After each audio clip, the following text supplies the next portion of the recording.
public with an update of events unfolding in Soweto.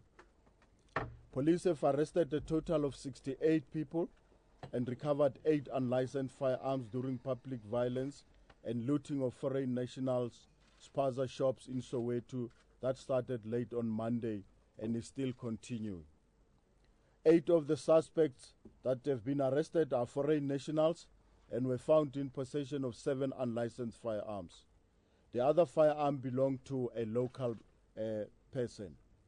The suspects will be charged with various crimes including murder, attempted murder, public violence, robbery, possession of dangerous weapons, possession of unlicensed firearms, possession of suspected stolen property and fraud.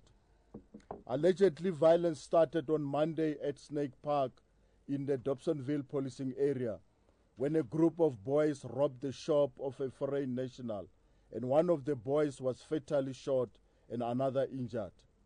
It is alleged that the members of the community staged a revenge and started looting foreign national shops in the area. The owners of shops fired several shots towards the community to defend themselves and their properties.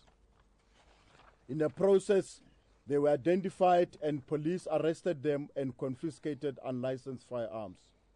During the night, violence spread to other areas of Dobsonville, and Mapetla. During Tuesday and Wednesday night, several people, including foreign nationals and members of the community, were arrested. In Zola, during Wednesday night, a member of the community was also fatally shot during the looting by the owner of the shop. Police operations are continuing to deal with the situation, and more reinforcement have been sent into the area of Soweto. I'm confident that the situation is under control and has been stabilized. Members of the community are warned not to take the law into their own hands. Police are taking strong action and will not allow lawlessness to prevail. As at 9:30 this morning, 81 shops had been looted. An operational center has been established to coordinate all the operations. We are also engaging with the CPF and other community leaders as well as other government leaders to assist us to continue to calm the situation. And we want to assure our public that as it stands now, the situation is calm, but there are still groups that are walking around looting shops.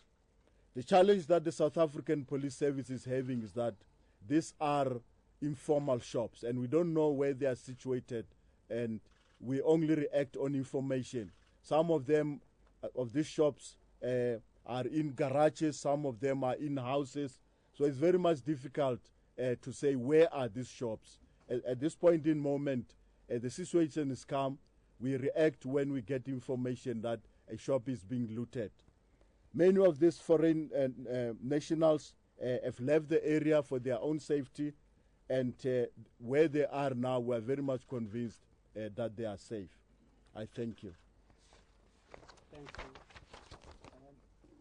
We will allow the leader to come with questions, but I will allow 4 questions at a time. Please identify yourself before you ask a question.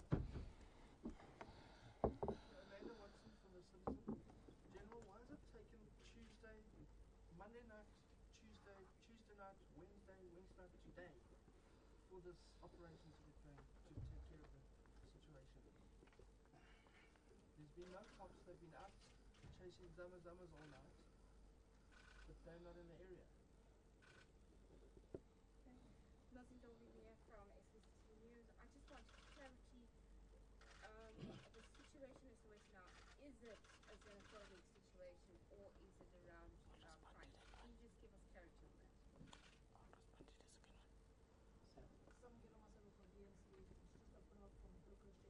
Aren't you afraid that xenophobic attacks will come back within the Gauteng province? And wouldn't you attain this situation to poverty and unemployment amongst the youth? Since in Snake Park, majority of the people who are looking were the youth. Is it a socioeconomic problem towards the youth or not? And how does the Gauteng government plan on tackling this issue going forward? Thank you. From ENCA. General, can I start by saying that even from your own words, it doesn't sound like the situation is under control. As you said at the beginning, you said it's under control and has stabilized. But further down, you then say that you know, there are still groups walking around looting, and you don't know where the next target will be because you don't know the location of the various shops. It doesn't sound like a situation that's under control. Calm, yes, but under control, you know, those are two different things. How do you contend that it's under control when, you know, from your own words, it doesn't seem to be? Then secondly, how are you dealing with the apparent sympathetic looting that has been reported in areas such as Everton and Sebokeng, because there are reports that are coming out from there? Are you concerned that it will spread further? And how many acts of criminality targeting foreign nationals does it take for us to characterize this as xenophobic violence? Thank you. May I allow the provincial commissioner to respond? We'll take the questions after the answers. I will answer the first question. My colleagues are here, Station Commander of Dobsonville and Deputy Provincial Commissioner. The question 2 on whether it is xenophobia and related questions, question 3, and I think that question 4, there's also elements of that question of xenophobia. The MEC will react to answer that. On the first question, when we received the reports about the murder itself, our station immediately reacted, and the foreign nationals was arrested. The arrests that were made were based more on the murder, the first crime that was committed, which is the murder. In terms of how we have reacted overall as the South African Police Service, we are very much convinced that we have reacted quite sufficiently, and that our corps have succeeded in bringing the situation under control. Of particular importance is that this is not a riotous situation. So there is no rioting. While the police are this side busy dealing with the situation of this looting, then there come information that there is another looting taking place at another address. So the people are doing nothing except to loot and to take the groceries and other stuff. And the foreign nationals have acted especially using illegal firearms. And we take very much exception that these shop owners are in possession of illegal firearms. 7 illegal firearms have been confiscated from them, and 8 of them have been arrested. On the question of whether it's under control or is calm, I want to reiterate, we're not dealing with a situation where there's riots in Soweto. We're dealing with a situation now where there's a group of people here that are looting. The police go and they deal with the situation. While they are busy dealing with that, there's another situation of looting. Of particular importance is that except the first situation, even with the first situation where the shop owner killed that boy, it was not something that we can say that the shop was being attacked. It was people that wanted to loot the shop. So the violence that was there was the people that wanted to loot. It was not to kill. It was not to injure. There has not been any incident of people that are rioting. I want to emphasize that. The MEC, please, MEC, if you can answer the questions on xenophobia. Okay. Just on whether the attacks are xenophobic. Actually, the actions are more, it's pure criminality. It's guys that goes out and attack, targeting foreign national shops. I mean, the first attack or the first incident happened because a group of young boys went in wanting to break into a spaza shop that belongs to a foreign national, who shot from inside his shop. The shop was already locked because it was during the night. Shot from inside his shop. One was fatally wounded and one was actually not killed. So for now, we won't declare that as xenophobic. attacks. People are being targeted, and majority of the shops in our townships now are actually owned by foreign nationals. There is illegal activities on both sides. You know, people are carrying illegal firearms, and unfortunately, in this case, they are foreign nationals. But also, people are looting their shops. Hence, the number of people that have been arrested, or not only arresting community members in Soweto who are South African citizens, but we're actually arresting anyone who's involved in criminal activity. Those that are found with illegal firearms, we do arrest them, and those that are actually found looting those shops, we do arrest them. The second question from I think it's SABC from Tula is that we are actually is it are you from SABC? Okay. Okay. The second the question about whether the situation is under control. Definitely, the situation is under control, but the attacks are sporadic. A group of young people, they move from one area to another, and unfortunately, at some point, they're also joined by adults. In people's shops, there's no state of emergency, and we're not going to declare such, but we will make sure that we respond. We've got sufficient team members on the ground that are responding to those attacks. It is not true that we never responded. The first shop that was attacked is actually a neighbor of my mother's, and I am aware that police did respond immediately because my mother updated me about what is actually happening in the area. So the police have been there from Tuesday night to attend early, I think it was early morning of Tuesday, to attend to those particular attacks. So the insinuation that we are not responding, or we've never responded, or only responding now, it is I don't think it's true. We have tried by all means, but we have reinforced our team because the attacks or the activities have spread to other areas in Soweto. We have called in TRT. We have called our teams that deal with public violence. We have established a team that will establish. We have established a team that will investigate this case and make sure that everyone who's involved in these activities is actually arrested and prosecuted. We have also moved all cases to one court, which is Protea Magistrate Court. They're not going to be dealt with in different courts. They will be dealt with in one court. As we speak, they are in court, and we are opposing bail against all 68 that has been arrested. I'll take 4 questions. The question on worries about it spreading to areas like other areas, okay, I don't think that was responded to. We did receive one information about alleged looting, especially in the Everton area.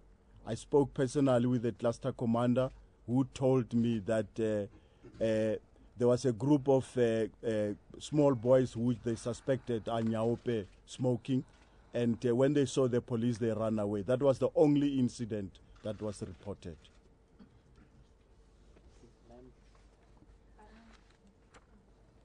You, man. Good afternoon. I'm Lesetja Mothiba from Eyewitness News. General, I just wanted to ask, I spoke to an officer this morning who said police are offering some help to the foreign nationals who are fleeing Soweto. I just wanted to ask you to clarify what is being offered to those people. Are you going to just escort them out, or what is it that police are going to do to help them? For the same question, I'm sorry, Alexander Brenchen from the French Public Radio, Radio France International. Same question about foreign nationals. First of all, how many have left, and what kind of assistance are you providing for, if you are?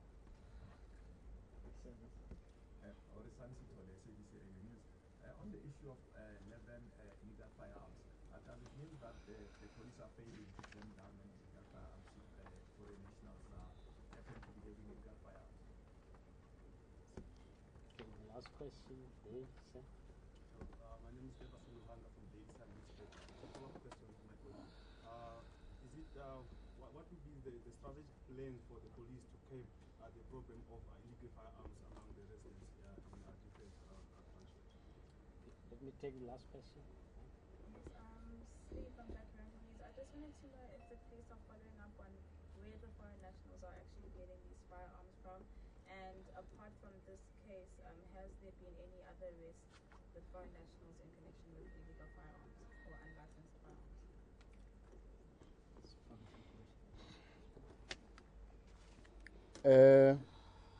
On the first question of police offering help to the foreigners, the station commander and General Geller will respond to that question, especially the station commander, and also the second one in terms of how many have left. On the issue of the illegal firearms, the issue of illegal firearms, we want to acknowledge it. It's a very, very serious problem in the country. Most of our crimes are being committed by illegal firearms, and we want to emphasize the fact that majority of the illegal firearms were once legal. If you can look at our annual report, the National Commissioner is also speaking to this in terms of the number of firearms that have been lost by the legal owners that ultimately land into illegal hands. So we want to make an appeal to the legal firearm owners that they must look after their firearms. And secondly, we want to make an appeal to our public that if they know of any person who is in possession of an illegal firearm, that they must report this to the nearest police station. This morning, our police have made very, very good confiscations of firearms, pistols, and R5s. And it is very much worrying that there are so many illegal firearms that are in circulation. And in terms of where are they getting them, surely majority of them were once legal.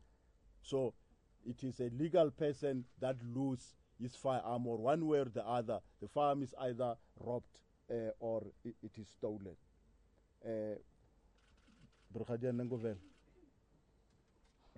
Right, on the question of how many people have left, particularly the foreign nationals who are owning tuck shops in the area. What happened particularly in Doornkop area, the place which you commonly call Snake Park. The total number of tuck shops that were attacked physically amounted to around 8. Others, we prevented them from being attacked. So what happened thereafter is that all those others who were owning those tuck shops voluntarily decided to leave. What they did, they hired their transport, and then the assistance that we gave was to assist them to leave the area. Now, on leaving the area, the majority of them who left, they indicated to us that they were going to Mayfair. They gave us an address at Mayfair where they were going to. They tell us that they have a boss there who is taking care of their affairs. In other words, they indicate to us that they are employees. They are employed by someone who is on whose behalf they are running these particular tuck shops. That's the situation we are sitting with right now. Now, this means therefore that we do not have any foreign nationals so far who have approached the police to say we have nowhere to go from here. That is why now our help and where we are saying, okay, we are escorting you, you are going to get out of the area, and then from there you are going to go where you want to go. And that's how we end our activities of assisting them. Thank you.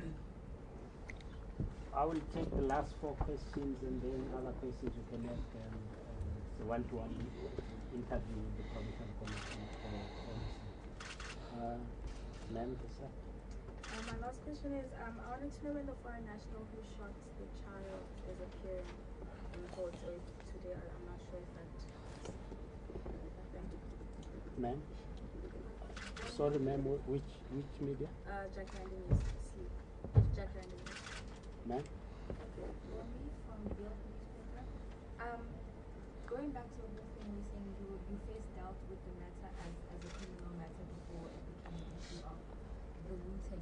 Have the boys who tried to rob the store been found? I understand one of the boys got discharged from hospital, and when I queried yesterday, it was said that it was unsure if he was going to get arrested until someone opens a case of business theft. Who's supposed to open that case, and will he be arrested?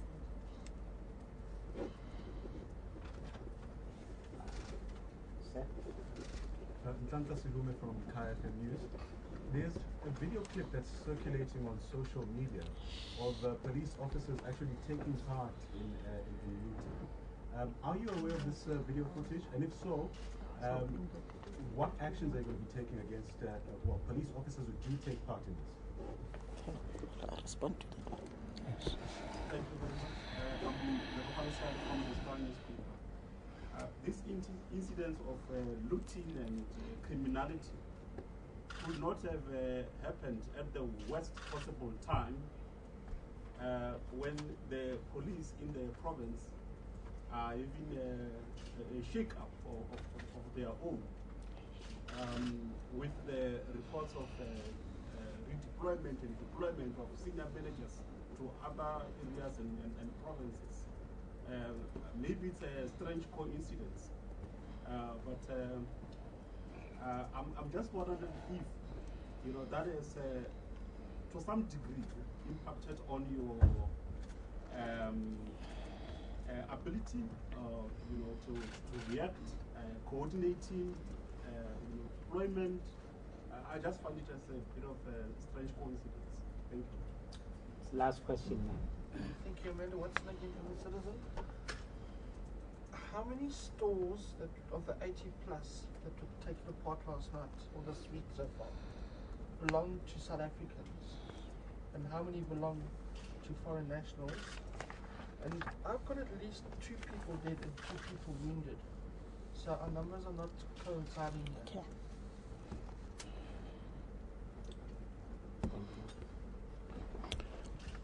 Okay. In terms of when are they appearing, I think that you got your answer. But the station commander is here.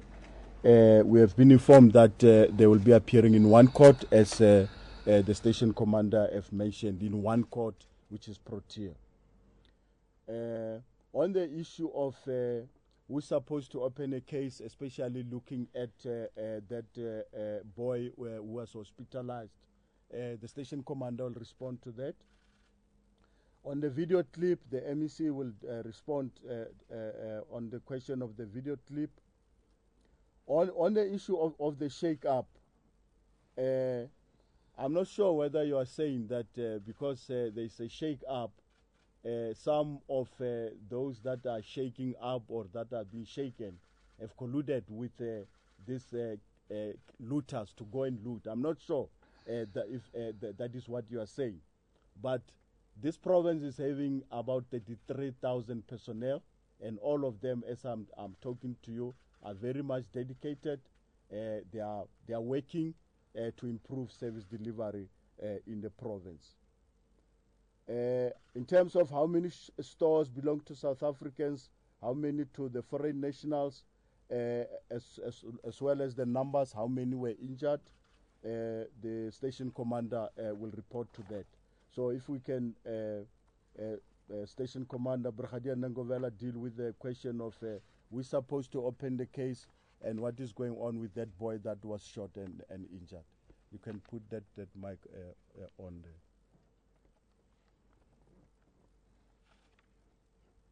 All right, thanks so much once again, General. Whenever a person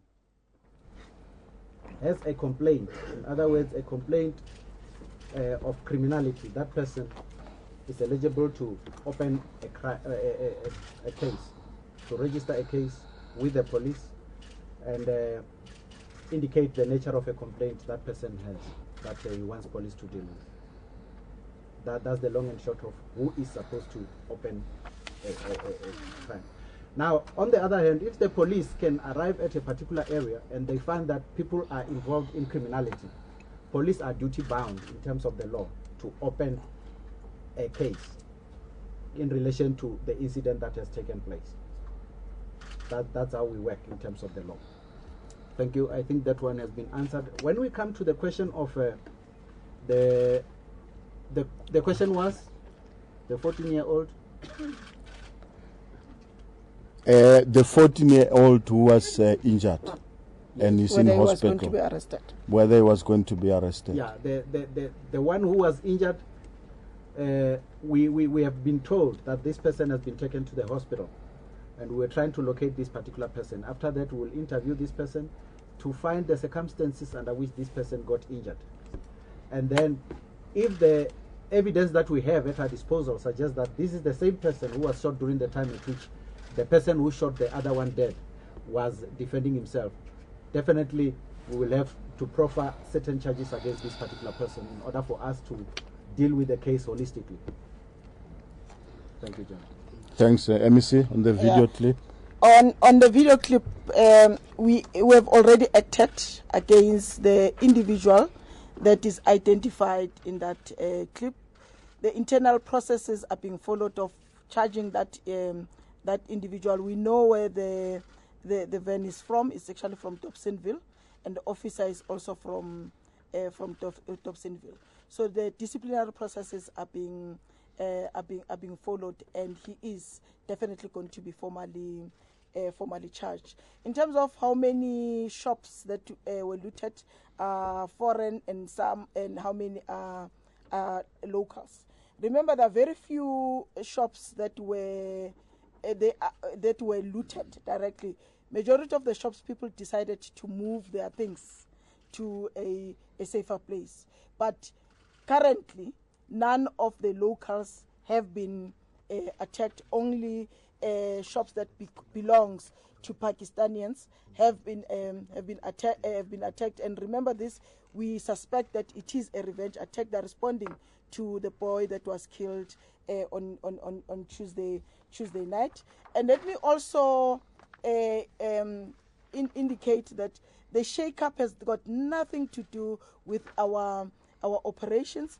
All officers that are actually affected currently, they are in their positions and they are doing their duties. From here, I'll be going back to a quarterly review session where majority of the generals that have been mentioned as people that are going to be who have been shaken up, probably that's what the word that you have actually used is. I'm with them there. We are busy planning for the next 3 months and how the province is supposed to be policed. I've got General Kellos responsible for visible policing. He's still doing his job as his deployment. So our shake-up have got nothing to do with the morale of the police. Have got nothing to do with the activities that are actually happening in Soweto at the moment. There was a question. I'm sorry. In terms of the first perpetrator, the guy that shot the young boy, he has been arrested. He has been charged with murder, attempted murder, illegal possession of illegal firearm, as well as ammunition. So he is also appearing in court, and he's appearing in Protea Court this morning.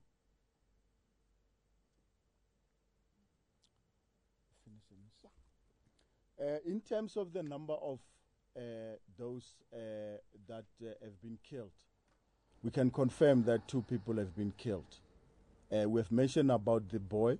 We've also mentioned about another death, a person that was killed in Zola. In terms of the total number of people injured, Brigadier Nengovela, can you confirm how many people were injured? Thank you, General. We know of 2 who were reported to have been injured, but we could not locate the 2 of them because one who was allegedly injured, particularly in Dobsonville, was a foreign national of a Somalian origin. And then the other was this other young boy who was in the company of the deceased. Those were the 2 that we have heard were directly injured as a result of these incidents. In terms of death, there is 1 foreign national that have died and 1 South African that have died. For clarification, the South African who died, that was yesterday, in what circumstances did he die? No. The South African that have died is one of those boys. Yes, and the foreign national was killed last night. And in Yes. what circumstances? As the one in Zola. Zola. Yeah, in Zola, apparently, it looks like there was a dispute between this particular foreign national and the owner of the shop somewhere. Those are the circumstances right now. The details are still very sketchy. We will give you more details around this issue. You mean the foreign national was looting? No, not looting, No, but you the see, dispute. When we use words, let's not change them. That's why we No, say. I'm asking. Yeah, that's why we say we are going to give you more details on this. Sorry to do this, but we do need to get clarity so that we don't misreport things. There's a report of a Malawian who was killed in Durban Deep. Are you aware of that report from Durban Deep? But also, General, when you were responding earlier on, you said something like, in the first incident, this was not something where we can say people were attacking the shop. They were merely there to loot. I would hate that you would be perceived to be sort of justifying, what happened or downplaying the threat that the foreign shop owner may have felt at that particular time. So if you can just clarify that statement so that you are not misrepresenting. You obviously want to overemphasize the other part. Can I just make a follow-up question in relation to what you asked? No, we'll take the question. Those were the last questions. So we can have a one-to-one with the provincial commission. The death at the Durban Deep, we are not aware about. But as you know, that we're depending on our local police stations, and we will, if there's any confirmation of that, surely it will be communicated. I think it's very much unfair to say that we are downplaying the information. What we are saying is exactly what our local station have reported to us. That this group of boys went to this shop, and the report is that they had the intention of to go and loot. But remember that of particular importance is that the owner came out and they ran away, and later they came back again. So that is the report that we received from our local station. Thank you very much, ladies and gentlemen. So any questions maybe from subcommittee, you can have a one-to-one question. Thanks. Yeah, the MEC is also here for one-on-one. I'm fine, how are you? Yes. Okay. I just want to get clarity on the question that my colleague asked. Ungangibuzi ngabe ukuthi why abantu ba-unemployed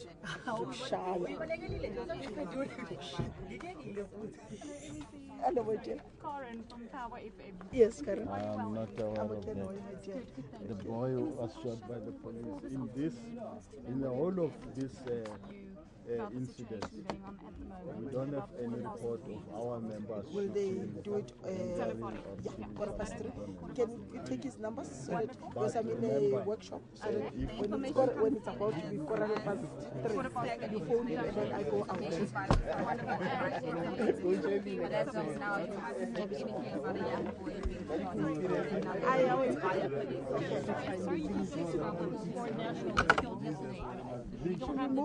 so that you should not. Okay.